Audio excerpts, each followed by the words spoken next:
Hi everyone, today let's take a quick look at the Tesla nonsense. Do me a quick favor and like and subscribe and watch the video till the end to help out the channel, and let's get started. So some Tesla nonsense came out saying that they scrapped their low-cost car. It appears they haven't even fixed this article yet. They say that they canceled that long-promised car and the stock was down more than 6%, and since then Tesla has responded. They say Tesla did not respond for comment amongst the fierce competition from the Chinese EV makers, but since all this nonsense came out, Elon did say that they are going to come out with the low-cost vehicle starting around $25,000, and on top of that they did add that they're going to announce robo-taxis in August. So all of this tanked the stock on the news, and then it did squeeze after Elon tweeted that it was all nonsense. Otherwise, moving over to the data here, you can see we did get a slight bounce. We're still quite low at 61. Yesterday we were at 48, so significantly lower. Still in regular greed here for momentum and strength. Breadth still hovering. Neutral for put call ratio. Still extreme fear here on the volatility index. Junk bond demand jumping to extreme greed, and then safe haven demand back in regular greed. So we're seeing a lot better indicators here today than we did see yesterday. Moving over to seasonality, you can see sideways chop during this time period. No changes versus yesterday. Dip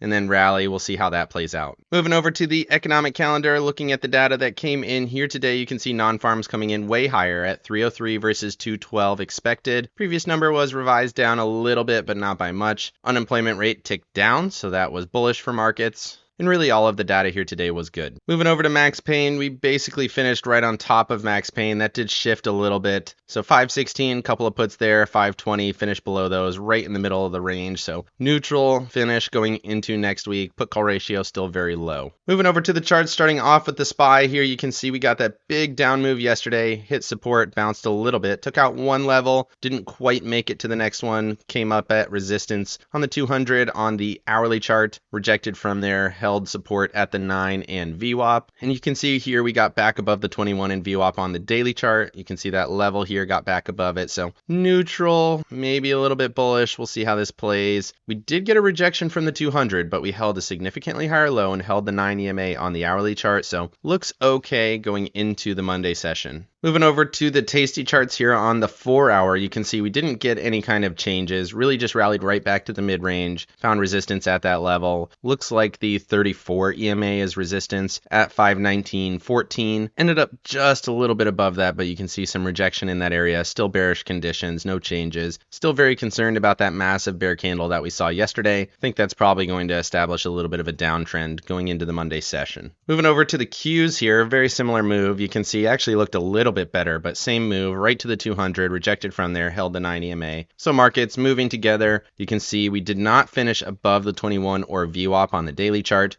Looks significantly more bearish versus the SPY. Momentum rolling to bullish a little bit. Pretty good volume on the day considering the massive volume that we saw yesterday. So hanging in there, slightly bullish going into the Monday based on the hourly chart. Moving over to the Russell and the Dow, these did not look nearly as bullish as the SPY or the NASDAQ. Russell tried to rally, hit the 21, hit the trend line, closed below the level at 204.62. Up a little bit after hours, but still below the level. Bearish momentum, bearish RSI. So really no conditions have changed. We didn't test any support. Still hanging at the level, but doesn't look great. And then looking at the Dow, same thesis. Tried to bounce. Did get above a level here, 387.77, back above the 55 EMA. Momentum and RSI still bearish. Decent volume, so looks a little bit better. But overall, these look like topping patterns. Moving over to the MAG7, you can see similar price action. Looks like a topping pattern. First test, second test, lower high. Did get an inside candle, technically above the trend line here. Momentum, slight step. RSI still bearish, so it's hanging in there, but it just feels like this might be done here. Moving over to Apple and Tesla. Apple didn't do much of anything, still hanging in there right at that 169 zone. Been here for a while. This is a second test of that level. Up 0.48, momentum slightly bullish. RSI still slightly bearish below the SMA. And then looking at Tesla on the 4-hour, you can see that big move down on the news. Got the retraction, gained about 2% of that back. And then you can see the robo-taxi comments here after hours, pushing it up 4.6% after hours. And you can see that here on the daily chart. This is what it looked like, down 3.6% after the retraction, so got about half of that back, and then all the way back here to the trend line after hours. So Tesla regaining some speed after announcing that robo-taxi. Moving over to staples and discretionary, staples found a little bit of legs, 0.16, still right at the 55, so it's at resistance, momentum bearish, RSI still bearish. And then looking at discretionaries, gapped up, held the level, rallied up, tried to test 180.10. High of day was just short of that at 180 flat. You could maybe argue that it was a test here and then a rejection, closed below the 55. Momentum and RSI still bearish. Moving over to breadth, we did get a slight bounce. To me, this still looks weak though. Looks like a move like this. Get a little bit of a bounce, deeper low. That's kind of what I'm expecting here. Might get another day or two of bounce and then a deeper low. Similarly, 50-day breadth, slight bounce, momentum RSI still bearish. And then looking at yields, we did get a strong leg higher on yields. It was interesting to see yesterday how we got the big move down while yields were moving down.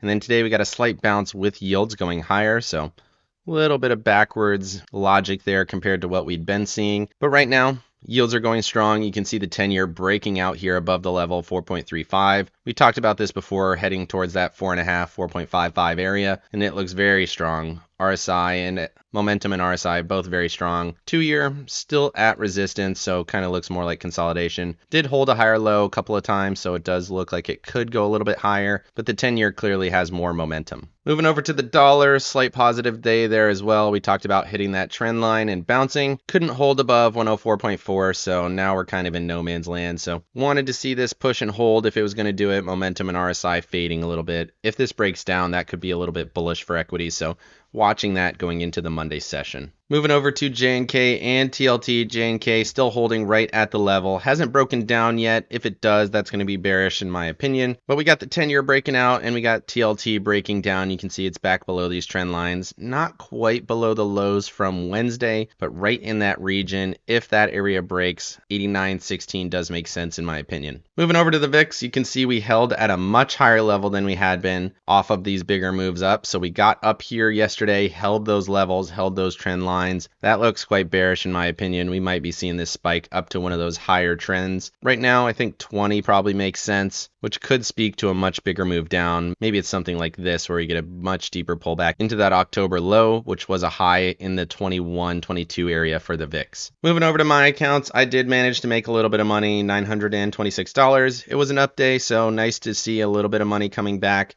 I was down quite a lot yesterday, and I was playing a little bit of defense here today, and you can see I actually am playing a little bit more defense going into Monday. IWM sold a 204 yesterday, sold another 204 for the Monday, $1.21 there. You can see it's actually up just a few pennies, so looking for about 78 cents potential profit there. And then looking at the Qs, sold some puts for Monday at 440 for $1.55, so trying to collect about $300 on that. Again, playing a little bit of defense down at 440. So that protects me from about a 50-cent down move, still looking to collect that $300. And then you can see NASDAQ up just a little bit after hours, so decent there. And then for my poor man's covered call, I did roll out to Monday 436 for $5. I'll probably roll that out again to Tuesday. We'll see how it looks on the Monday session. But right now, still slightly bullish, but a little bit more protective here today than I was going into yesterday's session. Let me know down in the comments what you think of the Tesla nonsense that's going on. Is Tesla going to announce their $25,000 vehicle and robo-taxis? And will that send the stock higher?